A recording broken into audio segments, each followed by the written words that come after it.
wa sahbihi ajma'in amma ba'd. Qala al-muallif al-imam Abdullah bin Abdurrahman Tafadhal radhiyallahu ta'ala anhu wa nafa'ana bihi wa bi ulumihi wa bi ulumina wa bi ulumi sairi salihin fit dharain amin ya rabbal alamin.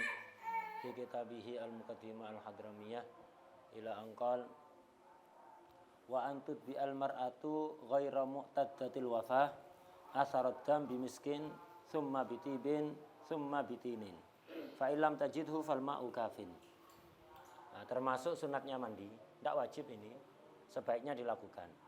Perempuan yang habis suci dari haid atau nifas, setelah mandi itu kemaluannya dikasih mesik. Atau kalau tidak ada mesik, wewangian yang lain, wewangian yang alami. Tapi kalau tidak ada, dengan tin, dengan apa? Lumpur, itu. Kalau tidak ada, ya air saja sudah cukup, disiram dengan air. Nah, ini termasuk sunnah. Nah, jadi wa antud bi al mar'atu. Jadi perempuan itu mengikutkan, artinya setelah mandi melakukan hal ini. Perempuan di sini walaupun masih gadis, walaupun tidak punya suami, itu. Tapi dengan catatan ghairu mu'taddatil wafah, yang tidak sedang melakukan iddah wafat. Kalau iddah wafat tidak boleh, karena orang iddah wafat itu tidak boleh pakai wewangian apapun. Nah, kalau iddahnya iddah tolak nggak masalah, mandi pakai sabun wangi, pakai sampo wangi dan pewangian nggak masalah, berias nggak masalah. Yang nggak boleh wanita iddah itu baik iddah wafat atau iddah tolak nggak boleh keluar rumah kecuali hajat atau darurat. Kemudian nggak boleh menikah selama masa iddah. Itu aja. Iddah tolak, iddah wafat sama itu. Nah, untuk iddah wafah, selain tidak keluar rumah, selain tidak menikah selama masa iddah, ada tambahan, yaitu apa? Ihdad. Ihdad itu tidak bersolek, tidak berias, tidak memakai pewangian, tidak memakai pakaian-pakaian yang memancing perhatian. Itu. Bahwa pakai pewangian tidak boleh. Jadi orang yang iddah wafat, ditinggal mati suaminya, selama masa iddah, tidak boleh pakai sabun wangi, sampo wangi, pasta gigi wangi, minyak wangi, deodoran wangi, hand body wangi, tidak boleh. Jadi nyari sabun yang nggak wangi, nyari sabun yang sabun gatel itu ya, sabun untuk orang gatel-gatel itu yang hijau itu, tidak wangi, boleh. Itu atau asepso yang nggak wangi atau apa saja. Samponya nyari sampo yang nggak wangi, pasta giginya yang nggak wangi, semuanya tidak boleh yang wangi. Itu tidak boleh pakai pewangian apapun. Karena itu ini nggak boleh dilakukan. Ini khusus perempuan yang ghairu mu'taddatil wafah, tidak sedang melakukan iddah wafat karena ditinggal mati oleh suaminya. Asarat dam, jadi dia mengikutkan bekas darah. Kan asalnya kemaluan itu kan habis keluar darah, sekarang sudah mampet. Lah kemaluan yang tadinya itu dialiri darah, ada darahnya, itu kan apa? Baunya nggak sedap dan yang lain-lain. Nah itu dikasih mesik, bimiskin dikasih mesik. Kalau ada mesik ya mesik. Ini mesik ya begitu, disiram pakai air, kemudian dikasih kapas, itu kapas dikasih mesik, dimasukkan, dioleskan ke area kemaluannya itu. Nah, ini mesik yang asli, bukan mesik-mesiknya dijual di toko, mereknya mesik ya, tapi nggak ada mesiknya sama sekali. Nah, zaman sekarang kan zaman begitu. Caos tomat pabriknya tidak pernah kulak tomat, gitu. Kopi pabriknya tidak pernah tahu biji kopi dan seterusnya. Semuanya serba perasa. Anda ini mesik memang mesik yang asli, yang dari hewan rusa itu, yang keluar dari hewan rusa. Itu kalau ada terbaik itu pakai mesik. Ini bekas haid atau bekas nifasnya dikasih mesik. Kemudian kalau tidak ada summa bitibin. Kalau tidak ada mesik ya minyak wangi yang lain, tapi yang minyak wangi alami, yang bukan kimia, bukan kimiawi, minyak wangi yang alami. Jadi dari sari air mawar misalnya atau lainnya. Gitu. Summa bitinin, kalau tidak ada ya sudah pakai tin, itu pakai lumpur, dikasih lumpur begitu. Kalau tidak ada fal ma'u kafin, cukup disiram pakai air itu untuk menghilangkan. Kalau tidak melakukan ini semuanya makruh hukumnya. Itu hukumnya makruh. Hikmahnya apa? Hikmahnya tatyibul mahal. Jadi biar area kemaluannya itu tidak bau yang menyengat. Itu tujuannya itu. La sur'atul uluk faqat. Itu bukan hanya sekedar apa? untuk menyuburkan perempuan itu biar cepat hamil. Enggak, bukan hanya itu. Buktinya tadi kan, bagi wanita enggak bersuami pun sunnah. Bagi wanita yang masih gadis pun juga sunnah. Karena tujuannya itu ada dua. Tujuan ngasih mesik dan yang lain-lain itu, satu, untuk menghilangkan aroma tidak sedap. Kedua, biar cepat hamil. Nah, kalau gadis kan cepat hamil gimana? Tidak punya suami. Ya berarti tujuannya untuk menghilangkan bau tidak sedap. Perempuan yang tidak bersuami, ya tujuannya itu menghilangkan bau yang tidak sedap. Fa'ilam tajidu fal ma'u kafin. Kemudian wa alla yaghtasila min khurujil maniyyi qoblal bauli. Sunnahnya orang itu kalau habis keluar mani jangan mandi dulu sebelum kencing. Jadi kencing dulu yang tuntas, habis itu mandi. Kenapa? Kalau habis keluar mani tidak kencing dulu terus mandi, dikhawatirkan habis mandi nanti kencing ada sisa-sisa mani yang asalnya di dalam. Nah, ini mewajibkan mandi lagi nanti. Sisa-sisa yang di dalam, karena mani itu wajib mandi itu kalau sudah keluar dari kemaluan. Kalau masih ada di dalam kemaluan, walaupun terasa. Jadi ada orang misalnya mau keluar mani, dipegang, ditahan, tidak keluar. Tapi mesti ada di situ, kalau kencing nanti bakal keluar. Belum wajib mandi. Belum wajib mandi. Kalau keluar baru wajib mandi. Kalau keluar sebagian, tidak dikeluarkan semua, dia mandi, sah mandinya. Tapi nanti kalau kencing, keluar sisa yang di dalam itu, wajib mandi lagi. Karena itu sunnahnya kalau habis keluar mani jangan mandi sebelum kencing. Gitu. Jangan mandi sebelum kencing. Nah, karena ya itu tadi khawatir. Ya kalau tahu ketika kencing ada sisa mani keluar, tahu akhirnya mandi lagi. Kalau tidak tahu, akhirnya dia junub tidak disadari, sholatnya tidak sah. Banyak ibadahnya nanti yang kacau nanti ya ketika nggak tahu. Dan ini pernah terjadi dulu. Habib Abu Bakar bin Abdullah bin Thalib Al-Attas, Syekh Fatahnya Habib Ali Habsyi. Suatu ketika ada muridnya pas datang ke beliau sama Habib Bakar dibilangi, ente qodok sholat selama 4 hari kalau nggak salah. Qodok sholat selama 4 hari. Mandi janabat, dan ente qodok sholat selama 4 hari. Terus kenapa Habib?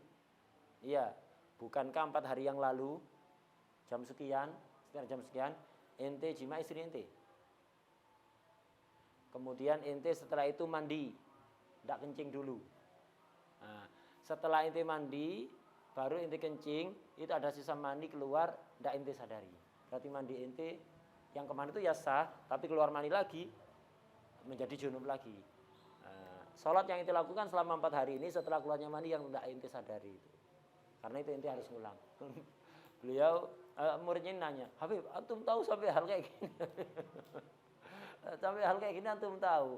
Ya, kalau murid aneh tahu, kalau orang lain tidak hiraukan. Jadi kalau kita punya syekh, orang yang seperti itu arifillah, orang-orang yang kayak gitu itu diperhatikan total, hati-hati. Kadang kita nggak tahu kalau kita diperhatikan. Hatta urusan yang sangat rahasia diperhatikan.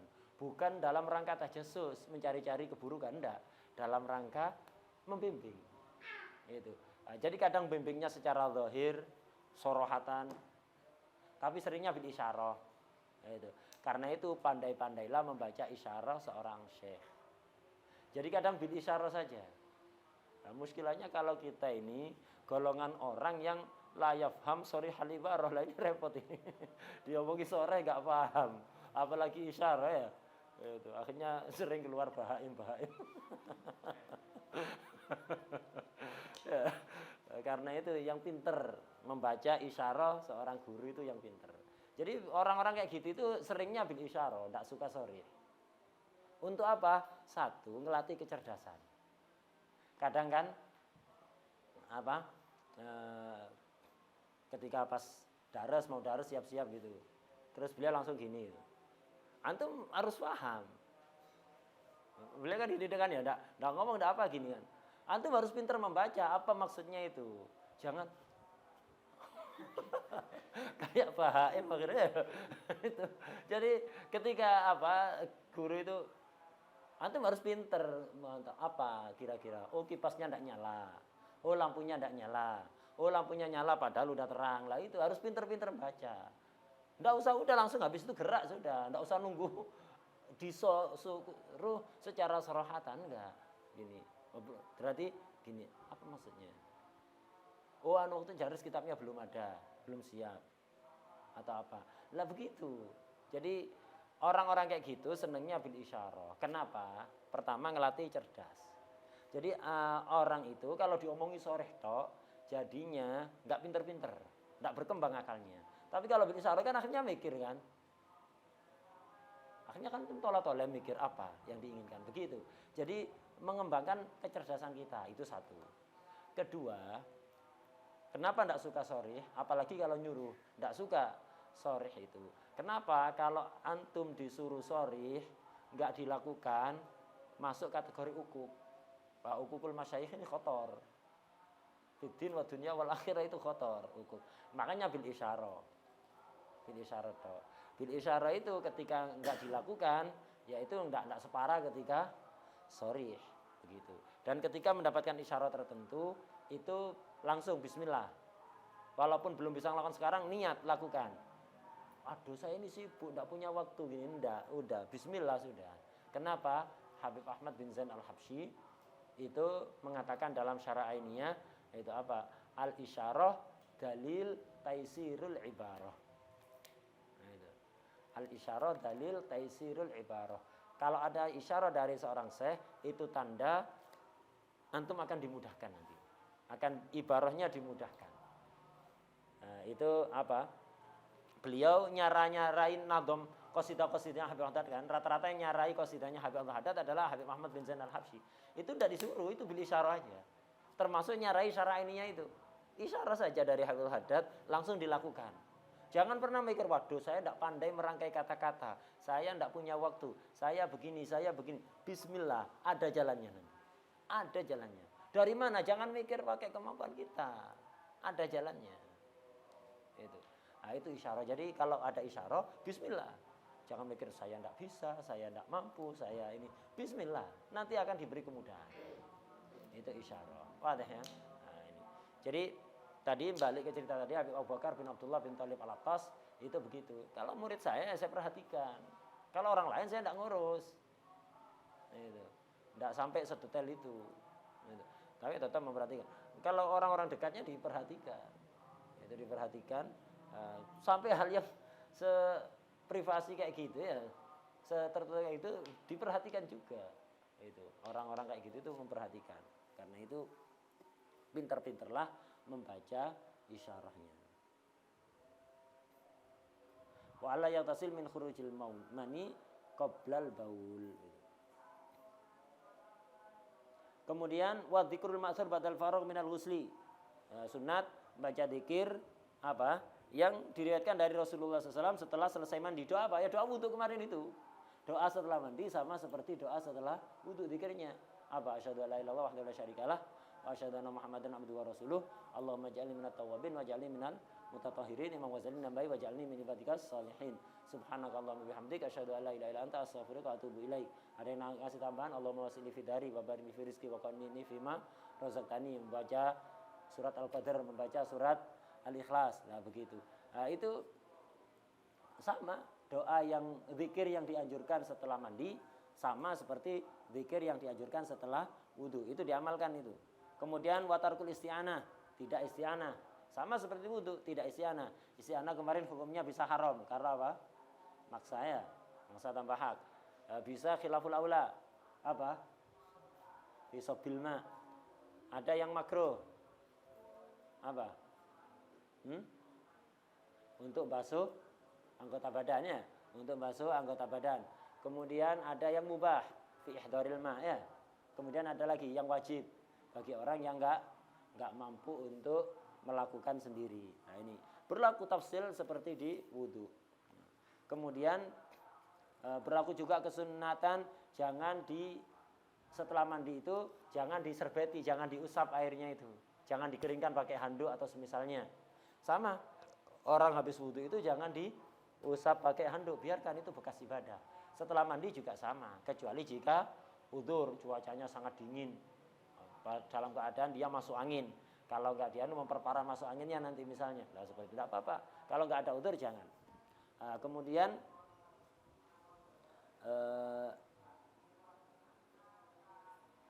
sekarang diterangkan makruh-makruhnya. Wa yukrahul israfu fis sabi. Makruh boros di dalam menyiramkan air. Ini kalau pakai airnya sendiri atau air yang tidak bertuan seperti di laut, di danau yang tidak bertuan, sumber yang tidak bertuan, li umum muslimin. Itu makruh. Boros artinya melebihi yang dibutuhkan dari yang wajib dan yang sunnah. Itu makruh. Tapi kalau milik orang lain tanpa izin haram. Kemudian atau air musabbal boros itu hukumnya haram. Kemudian yang makruh juga wal ghuslu wal wudu'u fi ma'in raqid. Mandi dan wudu di air yang diam tidak ngalir. Wudu di bak, mandi di jeding kayak model masjid-masjid kuno kan gitu rata-rata.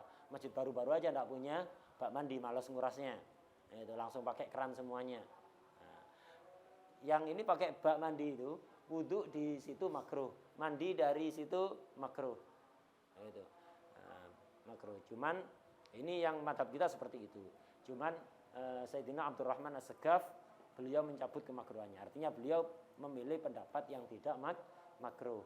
Dan mandi dari air yang diam ini kalau dipakai banyak orang khawatir ada penyakit menular dan seterusnya. Sayyidina Abdurrahman Segaf mengatakan tidak makruh dan saya jamin tidak akan ketularan penyakit aneh-aneh. Saya yang tanggung jawab kalau sampai ketularan penyakit aneh-aneh.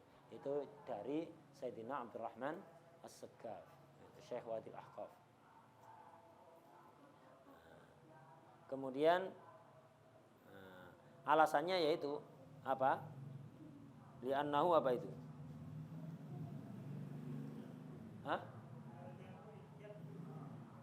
Qafta itu.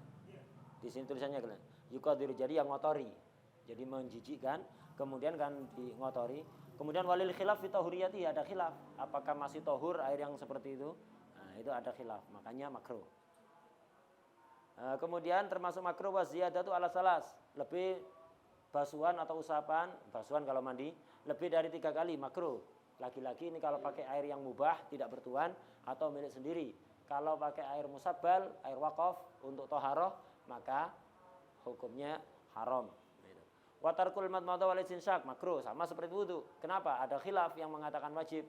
Jadi madmadah dan istinsyak ini sunnah muakkadah, bahkan ada pendapat yang mengatakan wajib, makanya ditinggalkan, hukumnya makruh. Jadi sama seperti wudu, cuci tangan, siwakan, baca bismillah, madmadah, istinsyak, itu berlaku itu. Sama seperti wudu. Wa yukrahu lil junubi al-aklu wasyurbu wan naumu wal jima'u qabla ghuslil farji wal wudu'i. Itu. Makruh bagi orang yang junub, baik junubnya karena jima atau karena keluar mani. Itu makruh untuk makan dan minum. Sebelum itu, makan, minum, tidur, jima lagi sebelum cebok, membasuh kemaluannya dan wudu. Itu minimal cebok saja minimal. Untuk menghilangkan kemakruhan dengan cebok saja sudah, membasuh kemaluan saja sudah cukup. Tapi afdolnya dengan wudu. Afdol lagi langsung mandi. Setelah itu baru tidur, makan, minum. Nah, itu. Makan dan minum bagi orang junub itu yajlibun nisyan. Menyebabkan lupa, gampang lupa. Jadi makanya orang junub itu sebisa mungkin segera mandi. Jadi jangan tidur, jangan makan, jangan minum dan yang lain-lain. Jadi pokok setelah junub langsung mandi, setelah junub langsung mandi, setelah junub langsung mandi. Usahakan begitu sebelum tidur. Capek, dingin atau mandi dulu. Nah, sebagian turuk sufiyah malah termasuk perjanjiannya kepada murid-muridnya tidak boleh makan, tidak boleh minum, tidak boleh tidur sebelum toharoh. Jadi begitu hadas toharoh, hadas toharoh, hadas toharoh. Sebagian janji bayatnya begitu, sebagian turuk sufiyah. Karena memang orang hadas itu jauh dari rahmat. Itu jauh dari rahmat malaikat, apalagi junub.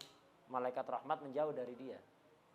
Wa yukrahul junub al-aklu wasyurbu. Jadi makruh bagi orang junub makan dan minum dan menyebabkan lupa. Wan naumu, tidur. Itu wal jima lagi.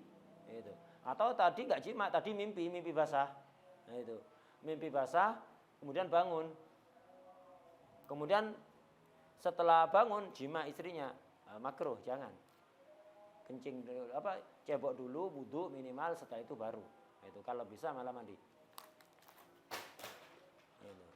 Jadi apa?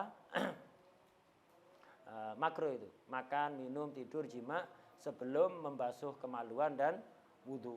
Itu makruh.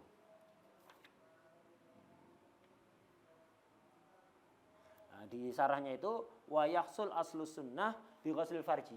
Kalau hanya sekedar melakukan sunnahnya dengan ghuslul farji cukup. Tapi yang akmal itu. Jadi aslu sunnah ya minimal melakukan kesunahan itu dengan ghuslul farji sudah cukup. Tapi yang akmal, yang lebih sempurna dengan apa? Nah, dengan wudu. Wa kadza munqati'atul haidhi wan nifas. Begitu juga perempuan yang putus dari haid dan nifas, mampet haid dan nifasnya. Jangan makan, jangan minum, jangan tidur, jangan makan, jangan kalau jima enggak boleh ya. Nah, kalau perempuan mampet dari haid nifas sebelum mandi belum boleh jima, harus mandi dulu. Untuk makan, minum, tidur boleh tapi makruh. Minimal wudu dulu sama mencuci kemaluannya. Nah, kalau bisa segera mandi.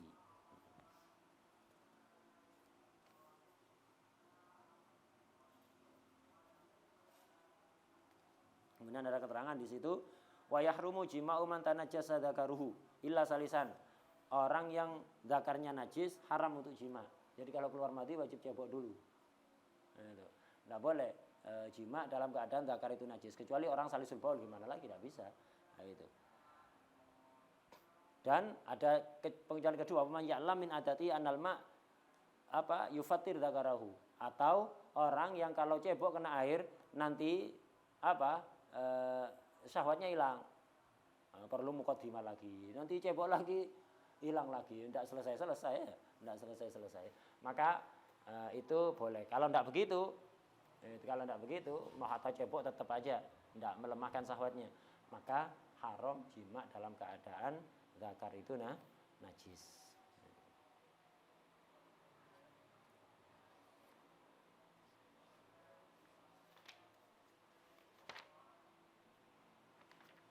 Di soal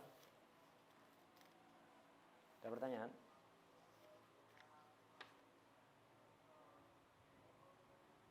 Bubuk.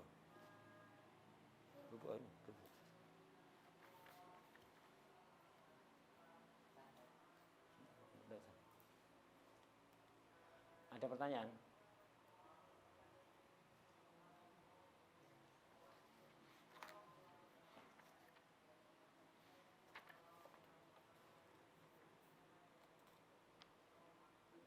Iya. Gimana? Tidak makruh tapi karena ada khilaf di kalangan muhasyin ketika orang kalau siwak kan makruh bagi shaim ba'da zawal karena bisa menghilangkan khuluf famis shaim. Nah, kalau madmadah bagaimana? Khilaf apakah makruh juga ketika menghilangkan khuluf famis shaim? Ada yang mengatakan makruh juga kalau memang sampai menghilangkan. Ada yang mengatakan tidak makruh karena kalau hanya madmadah itu tidak menghilangkan, tidak sampai menghilangkan. Nah, jadi ada efek kena kumur itu ya, ada aroma air itu tertutup sementara habis itu balik lagi. Beda dengan siwakan memang menghilangkan. Jadi khilaf di kalangan muhasyin itu khilaf. Mansus, masalah ini mansus. Ada lagi?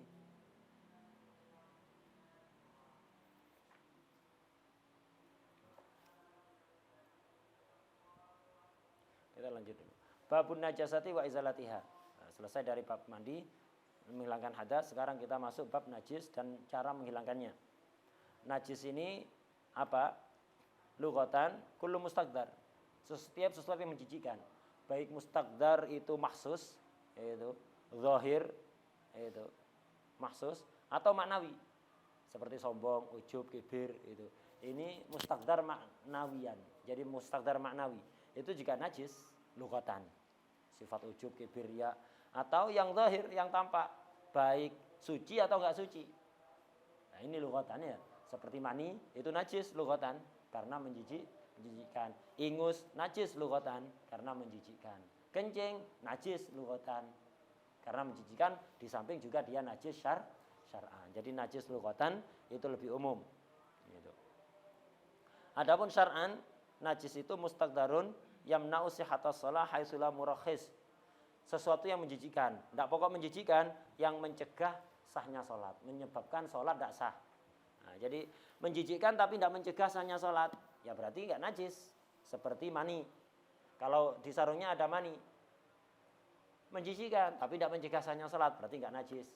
Ingus, itu di di pakaiannya itu ada ingus, menjijikkan tapi tidak mencegah sahnya sholat, maka ya nggak najis. Jadi najis itu sesuatu yang menjijikkan yang menyebabkan tidak sahnya sholat, mencegah sahnya sholat ketika tidak ada keringanan. Kadang-kadang ada perkara itu najis, cuman sholat tetap sah. Najis-najis yang makfu, kayak darah sedikitnya, darah sedikit itu, ini kan darah sedikit kan najis. Lu katanya najis itu menjijikkan yang mencegah sahnya sholat. Lu darah sedikit kan najis, tapi kok tidak mencegah sahnya sholat?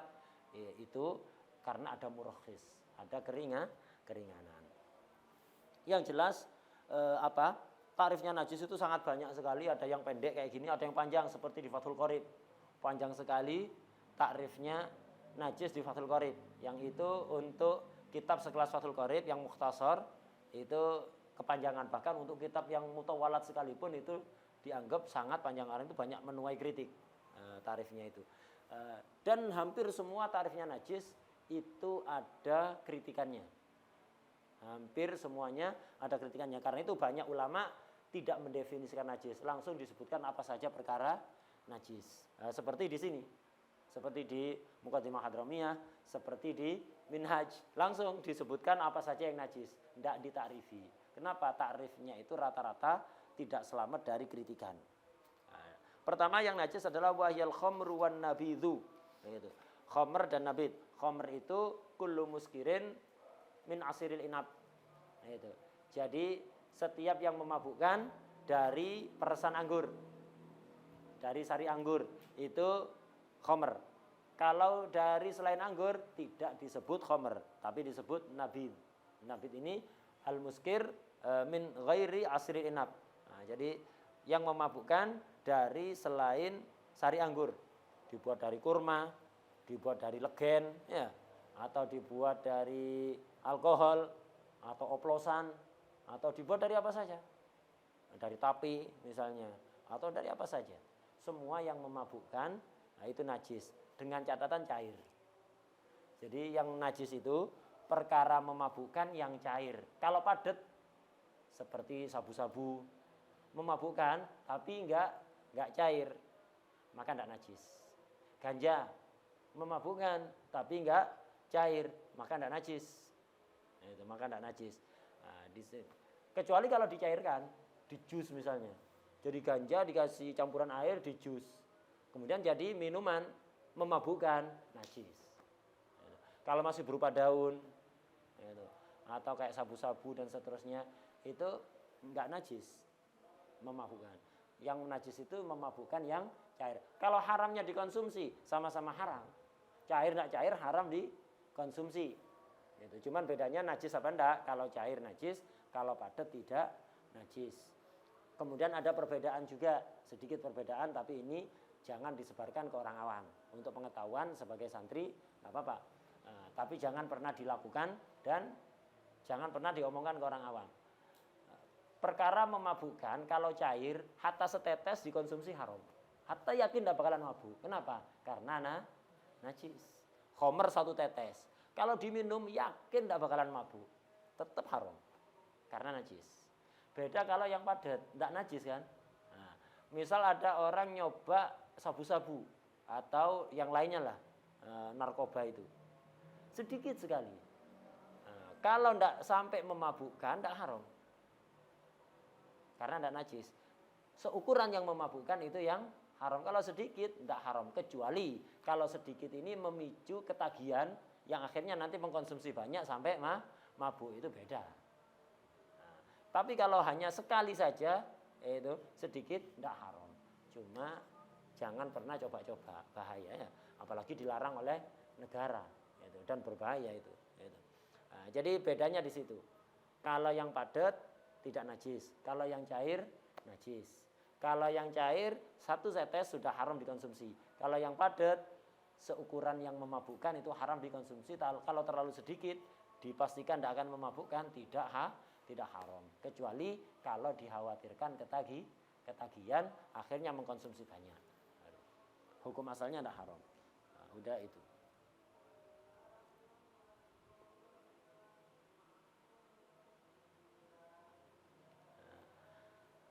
Jadi khamr dan nabid itu sama-sama najis.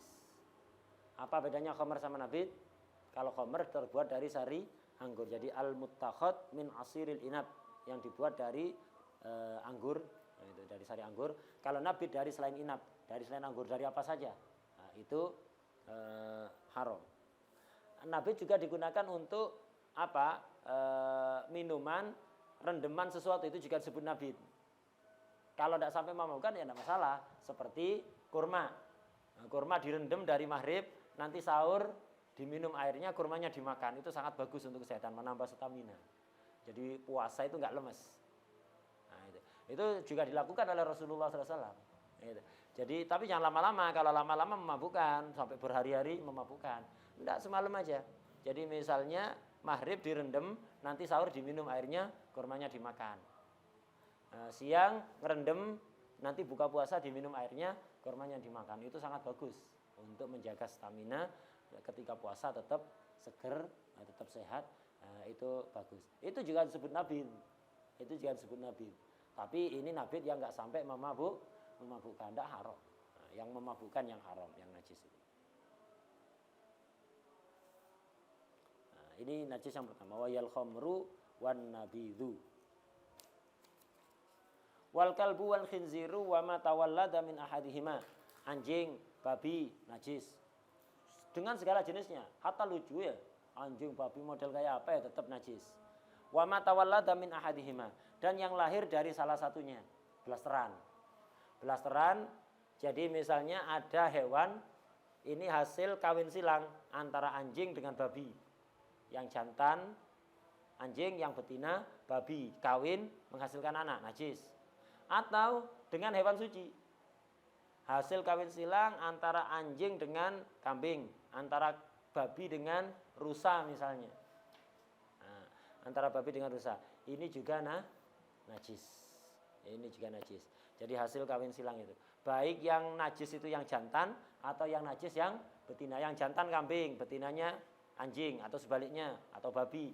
Nah, ini anaknya najis, ikut yang jelek. Imam Suyuti sebelum ke situ, jadi termasuk yang najis adalah anjing, babi, dan yang terlahir dari salah satunya, walaupun hasil kawin silang dengan hewan yang suci. Ini juga najis. Imam Suyuti punya dhabit. Anak itu ikut bapak apa ikut ibu? Ada dhabit yang disebutkan oleh Imam Suyuti, dinadhamkan.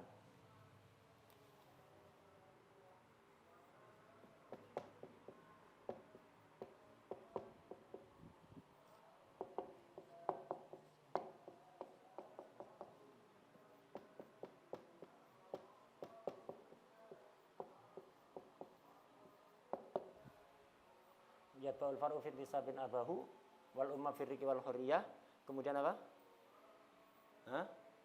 Wadinul a'la.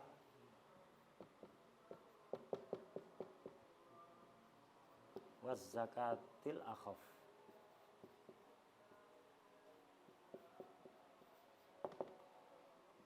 Walladhi ishtadda fi jazain wadiyah.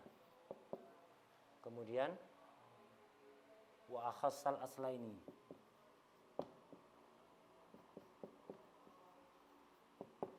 Rijsan wa dhabha wal akla. Wa akhassal aslaini rijsan wa dhabhan. Terus apa? Ini apa? Wa akhassal aslaini rijsan wa dhabhan. Wa akhasal aslaini rijsan wa dhabhan wal akla wal udhiyah, gitu terakhirnya. Wa akhasal aslaini rijsan wa dhabhan wa nikahan.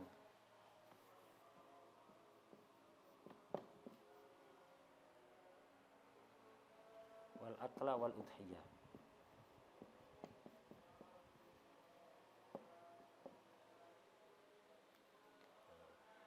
3 natom ini dobit anak itu ikut bapak atau ikut ibu. Untuk manusia ataupun hewan. Berlaku ini untuk manusia dan juga hewan. Yatba'ul far'u fintisabin abahu. Anak itu urusan nasab ikut bapaknya. Jadi nasabnya anak ke bapak, bukan ke ibu. Kecuali kalau anak zina waliyadzubillah, maka ke ibu. Jadi anak itu nasabnya ke bapaknya. Nasab itu ke bapaknya. Kemudian wal umma firriqi wal hurriyah. Ikut ibu dalam urusan merdeka atau budak. Nah, dia nanti jadi budak atau jadi merdeka itu ikut ibunya. Ada misalnya laki-laki merdeka, istrinya budak. Anaknya jadi budak.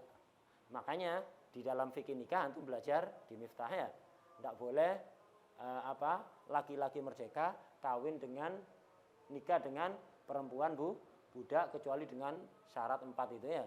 Nah, kenapa kok seperti itu? Iya, karena syariat ini memperjuangkan penghapusan budak secara perlahan. Ingin meminimalisir budak, langsung dihapus, diharamkan, sulit. Karena budaya semua masyarakat bukan hanya Arab zaman itu terbiasa dengan perbudakan. Jadi bukan Islam itu membawa perbudakan, keliru. Sering orang-orang Barat itu menuding Islam ini mengajarkan perbudakan. Terus oleh orang-orang yang ngakunya Muslim tapi tidak ngerti agamanya, malah dengarkan omongan-omongan di luar Islam, ikut-ikutan mengatakan Islam ini mengajarkan perbudakan. Sebelum datangnya Islam sudah marak perbudakan di mana-mana, dan budak dianggap tidak seperti manusia.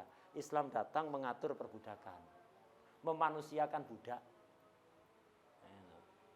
Itu Islam. Kemudian berusaha menghapuskan secara perlahan. Lah kok ada orang merdeka mau menikah dengan perempuan budak, ini namanya peternakan budak akhirnya jadinya ya, memperbanyak budak. Makanya syaratnya sangat ketat itu. Jadi untuk budak merdeka dia ikut ibunya. Wadinil a'la, untuk agama ikut yang lebih tinggi. Agama tertinggi ya Islam.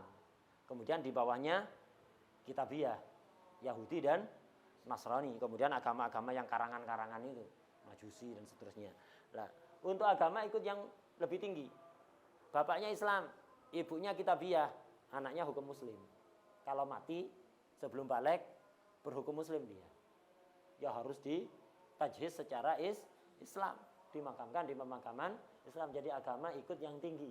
Was zakatil akhaf, zakat ikut yang lebih ringan. Jadi kalau ada hewan belasteran, antara hewannya wajib zakat dengan yang tidak. Kambing wajib zakat apa enggak? Wajib. Rusa enggak wajib. Jadi ada hewan hasil kawin silang antara rusa dengan kambing, anaknya ikut yang enggak wajib zakat, yang lebih ringan. Was zakatil akhaf walladishtadda fi jazain wadiyah. Untuk jaza dan diyat itu ngikut yang berat itu. Untuk jaza misalnya dalam ihram.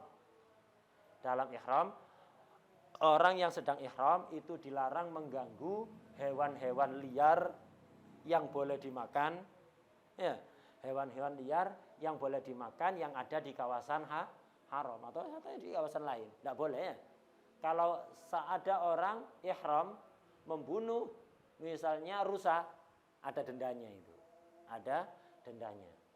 Dendanya dijelaskan di bab haji, insya Allah nanti di Fathul Mu'in diterangkan. Itu dilihat kemiripannya. Kalau yang ada nasnya kita ikut nas. Kalau yang nggak ada nasnya itu melihat kemiripannya. Itu burung dara, itu orang membunuh burung dara dalam keadaan ihram. Burung dara itu ada kemiripannya dengan kambing, dendanya kambing. Jadi bunuh burung dara itu dendanya kambing. Itu. Burung onta mirip onta, dendanya onta. Ya. Ganggu burung onta sampai mati. Bentuknya mirip onta, ya udah dendanya onta. Nah, itu. Jadi kalau ada hewan silang, hasil kawin silang, ngambil yang lebih berat. Ya. Jadi misalnya ada burung belasteran antara burung onta dengan burung dara. Kalau lihat burung daranya, kambingnya dendanya. Tapi kalau ngelihat burung ontanya, onta, mana yang berat? Onta, ikut yang berat. Diat juga begitu. Diatnya Muslim itu 100 onta kalau laki-laki. Jadi kalau ada orang membunuh Muslim, hatta tidak sengaja nabrak, naudzubillah min dzalik ya, nabrak orang sampai mati, laki-laki Muslim, tidak sengaja, kena diat 100 onta. Kalau perempuan 50. Kalau ahlul kitab sepertiga. Kalau ahlul kitab Yahudi Nasrani sepertiga. Loh kalau ada anak itu ada anak ibu sama bapaknya agamanya beda. Satunya muslim, satunya kitabi. Nah, ini ikut yang mana diatnya? Ikut yang berat. Yang berat yang mana? Yaitu yang diikuti. Kemudian dalam urusan najis, rijsan, dzabhan, sahnya penyembelihan, nikah bolehnya dinikahi, wal akal bolehnya dimakan, wal udhiyah sah untuk jadi korban dan akikah apa enggak, ikut akhasul aslain, yang lebih jelek.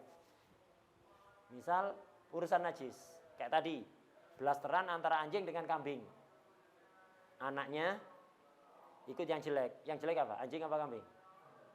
Anaknya anak hewan hasil kawin silang anjing dengan kambing. Kalau lihat kambing, ibunya kambing misalnya. Kalau lihat ibunya suci ya. Tapi bapaknya anjing, kalau lihat bapaknya najis. Berarti dia ikut yang mana? Yang jelek, yang najis. Wadalhan, sahnya penyembelihan. Syaratnya orang yang sah menyembelih itu harus muslim. Walaupun ahlul bid'ah, sah. Walaupun fasik, sah penyembelihannya. Atau kafir ahlul kitab yang halal dinikahi. Yaitu Yahudi Nasrani yang asli. Bukan Yahudi Nasrani jadi-jadian seperti di Indonesia ya. Yaitu Yahudi Nasrani jadi-jadian. Karena itu setelah penjajahan aja ada ya Nasrani di Indonesia. Artinya Yahudi Nasrani jadi-jadian itu. Bukan asli. Nah, itu tidak sah. Kalau yang asli itu sah penyembelihannya. Lah kalau ada orang ya begitu. Orang ini blasteran. Jadi dulunya bapak ibunya sama-sama Nasrani jadi-jadian itu. Ya. Sama-sama Nasrani jadi-jadian kayak di Indonesia. Bapak Kristen, ibu Kristen. Anak ini belum balik. Kalau balik dia mandiri sudah, tidak ikut bapak ibu, tidak. Ini belum balik. Umur 10 tahun. Atau 12 tahun belum balik. Kemudian ibunya masuk Islam. Atau bapaknya masuk Islam. Ibunya tetap Kristen. Orang Islam penyembelihannya sah apa enggak? Sah. Kristen jadi-jadian? Enggak sah. Lah anak yang umur 12 tahun ini berhukum muslim dalam penyembelihan apa? Berhukum Kristen jadi-jadian. Ikut yang jelek, berarti tidak sah penyembelihannya dia. Wadah ya? Untuk penyembelihan begitu. Walaupun nasabnya tadi ikut yang Allah ya. Nasab ikut yang Allah, ikut yang muslim. Tapi ketika dia boleh nyembelih apa enggak, dia tidak berhukum itu. Hukum lain. Hukum yang ngikuti orang tua yang jelek ya. Nah, wanikahan halal dinikahi. Perempuan yang halal dinikahi itu adalah perempuan muslimah. Apapun alirannya. Hatta fasikoh ya, halal. Nah, kitabiyah yang asli ya. Bukan Yahudi dan Nasrani yang asli. Bukan yang jadi Nasrani di Indonesia ini tidak halal dinikahi. Itu. Lah kalau ada anak blasteran, itu. Ada anak blasteran belum balik, ada perempuan belum balik, ya gitu. Dulu bapak ibunya sama-sama Kristen jadi-jadian yang di Indonesia ini. Kemudian bapaknya masuk Islam, ibunya tetap Kristen. Anak ini belum balik, kalau balik ya terserah dia. Kalau masuk Islam ya halal dinikahi, kalau tidak masuk Islam ya sudah. Dia anak ini umur 12, mau dinikahi, sah apa enggak? Enggak sah. Loh kan bapaknya muslimah, nasabnya kan ikut bapak, agamanya ikut bapak. Iya, agamanya ikut bapak, untuk nikah beda lagi. Ya, untuk dinikahi beda. Itu nikah. Wal akla, hewan ini boleh dimakan apa enggak? Itu ngelihat yang jelek. Kuda, halal dimakan apa enggak? Halal tapi makruh mazhab Syafi'i ya. Itu. Mazhab Maliki haram, enggak boleh dimakan kuda itu. Mazhab Maliki, kuda itu haram dimakan. Kenapa Quran bilang kuda itu untuk dinaiki kok dimakan? Nah, itu. Jadi kuda itu kalau mazhab kita halal tapi makruh, kebu halal. Nah, itu. Halal kuda. Di mana? Kuda. Lebih murah kuda di sana mungkin ya. Ya, lebih banyak kuda di sana. Nah, jadi halal mazhab kita, mazhab Maliki haram. Mazhab Maliki haram. Hatta di sini warung-warung ada jualan sate kuda. Nah, sate kuda itu ada. Nah, jadi kuda itu halal dimakan tapi makruh mazhab kita. himar, keledai, nggak halal dimakan. Lah kalau ada hewan hasil kawin silang antara kuda dengan himar.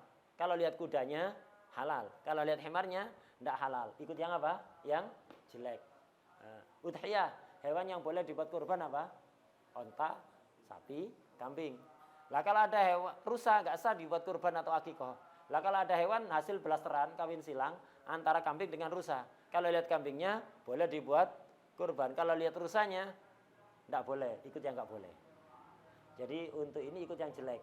Artinya ikut yang nggak memenuhi syarat. Urusan najis, urusan penyembelihan, urusan halal dinikahi, halal dimakan, urusan kurban, sama juga akikoh. Nah, ini dobit ini sangat lengkap, ini komplit. Gitu. Jadi anak itu ikut siapa? Ini nazamnya Imam Suyuti. Wallahu a'lam al-Fatihah.